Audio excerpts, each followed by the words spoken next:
Good evening बच्चों, नमस्कार। मैं अमन कोचर, साइकोलॉजिस्ट, काउंसलर और एजुकेटर। आप सभी का वेलकम करता हूं मेरे यूट्यूब चैनल साइकोलॉजी क्लासेस पर।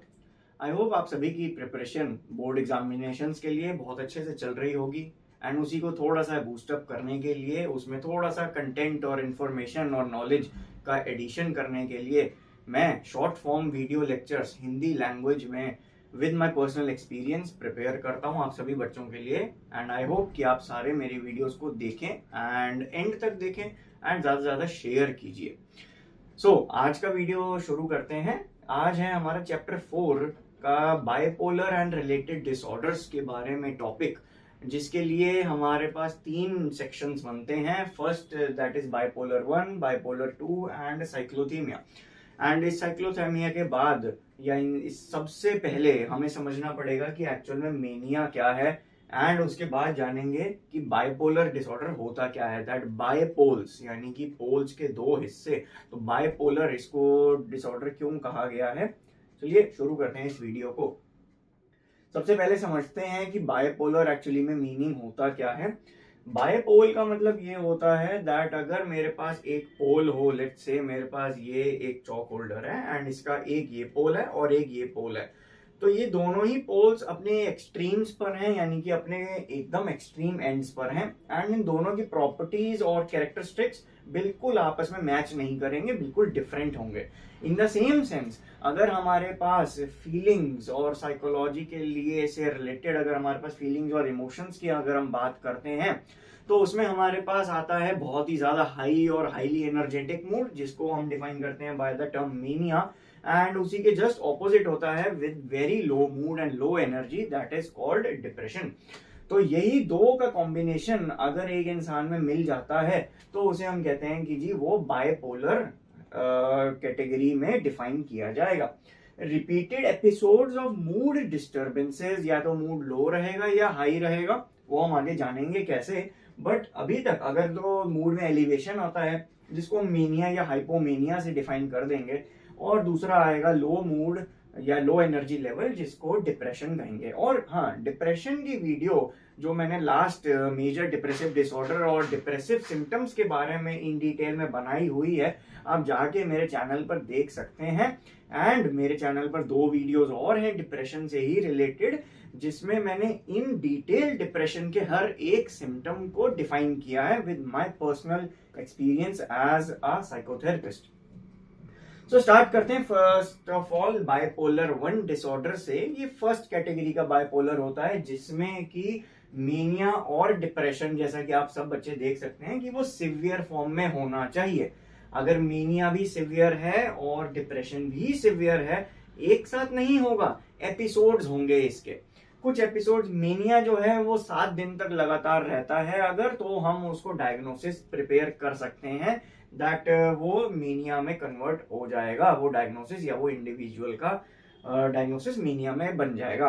एंड वहीं डिप्रेशन के लिए the timeline is for 14 days और 2 वीक्स। इसमें हॉस्पिटलाइजेशन की रिक्वायरमेंट हो सकती है बिकॉज दोनों ही कंडीशंस बहुत ज्यादा सिवियर फॉर्म में है। एंड डिप्रेशन का सुसाइडल थॉट्स और सेल्फ हार्म जो है हॉस्पिटलाइजेशन का सिम्टम क्रिएट कर देता है। अब यहां पर बाइपोलर 1 को डायग्नोसिस फुलफिल करने के लिए, इसके क्राइटेरिया को फुलफिल करने के लिए बच्चों, ये थर्ड पॉइंट बहुत इंपॉर्टेंट है। यहां पर मैंने बताया है कि एक मेनिक एपिसोड अगर लाइफ टाइम में एक भी मेनिक एपिसोड रहता है तो हमारे पास बाइपोलर 1 का डायग्नोसिस क्रिएट हो सकता है। एंड इसकी कोडिंग अगेन मैंने यहां पर बताई हुई है, that is regarding the DSM 296.41, 42 and 43। 41, 42 और 43 इसलिए है क्योंकि यहाँ पर psychotic symptoms, hallucinations, delusions, without psychotic symptoms, ये सारे कैटेगरीज डिफाइन हो जाते हैं बाइपोलर डिसऑर्डर्स में। Now the second is bipolar 2, जिसके लिए कोडिंग है 296.89। इसमें हाइपोमेनिया होता है, बट साथ ही साथ डिप्रेशन का सिवियरिटी होना जरूरी है इसके एपिसोड्स के अंदर। हाइपोमेनिया अब क्या चीज होती है? Hypomania is a lesser form और a not so severe form of mania. इसमें हॉस्पिटलाइजेशन की जरूरत इतनी नहीं रहती है, बट हाँ अगर हॉस्पिटलाइजेशन की जरूरत रहेगी तो वो सिवियर डिप्रेशन के एपिसोड में हो सकती है, just because of self harm और सुसाइडल आइडिएशन या थॉट्स। इसमें no manic episode should be present. ये अगेन इसका बहुत इंपॉर्टेंट और फोकस्ड पॉइंट कि अगर एक भी मीनिक एपिसोड नहीं है, यानी कि इतना मीनिया बढ़ा हुआ नहीं है जिसमें हॉस्पिटलाइजेशन की नौबत आ जाए, तो हम उसको बाइपोलर 2 की कैटेगरी में इंडिविजुअल को रख सकते हैं। आई होप कि आपको बाइपोलर 1 और बाइपोलर 2 अंडरस्टैंड हो गया होगा, क्लियर आउट हो गया होगा। Now let's come to the last topic of today's class, that is cyclothymia. Now cyclothymia क्या होता है, आपको वर्ड से पता चल रहा होगा that it is a kind of a cycle. ये एक साइकिल में यानी कि एक लूप में चलता रहता है। अगर इंस्टेबिलिटी ऑफ मूड, जो कि हमारा बाइपोलर का डेफिनेशन भी है, अगर मूड का इंस्टेबिलिटी रहता है between mild depression and mild elation, elation या एलिवेशन आप इसको कह सकते हैं, दैट इज द मेनिया और हाइपोमेनिया। अगर ये माइल्ड कैटेगरी में है और अगर डिप्रेशन भी माइल्ड हो रहा है, then we can completely say that it is a time period of cyclothymia. ठीक, तो यहाँ पर हमारे पास परसिस्टेंट वो चीज रहनी चाहिए एंड वो काफी लंबे समय तक एपिसोड्स होने चाहिए, तभी वो साइक्लोथीमिया बनेगा। अदरवाइज अगर वो साइक्लोथीमिया की टेंडेंसी से बढ़ जाता है, एलेशन ज्यादा हो जाता है, then we can convert it into or prepare a diagnosis of mania. Now what mania is? अब mania एक्चुअली में होता क्या है? डिप्रेशन के लिए तो ऑब्वियसली वीडियो बन चुकी है, जाके आप देख भी सकते हैं, एंड डिप्रेशन एक मेंटल इलनेस भी बन चुका है। तो मीनिया क्या होता है?